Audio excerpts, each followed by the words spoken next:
Gob, isa sa nakapahatag kung kabalaka sa mga katawhan, sir, kinig yung mga fake news, Gob. Yes. Unsay ato Ang konsensya kaya tawagon ang klasis mga tao.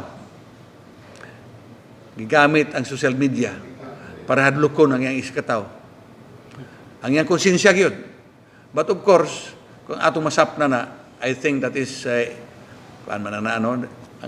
daghang offenses yung commit niya na. That is cybercrime. Yes, sir. For using social media. Secondly, under sa revised penal code, that is alarm and scandal. Pero more than that, maybe anti-terrorism bill ka ma-terrorize ang mga tao. But those are things nga estudyuhan yun, no? So yung mensahe ni mo ng mga magpakalat, sir, dakpon na sila? Oy, kung mahimo, dakpon yun. Can you give them a warning, sir? I am now ordering our police, even the military, and any law enforcement agency to immediately arrest kanang nagpakatag o mga fake news. That is a continuing offense.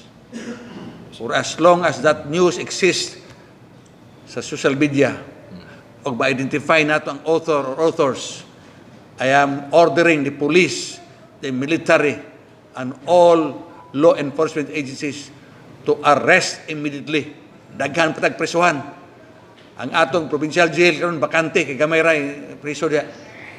Ang atong city jails, municipal jails daghang bakante.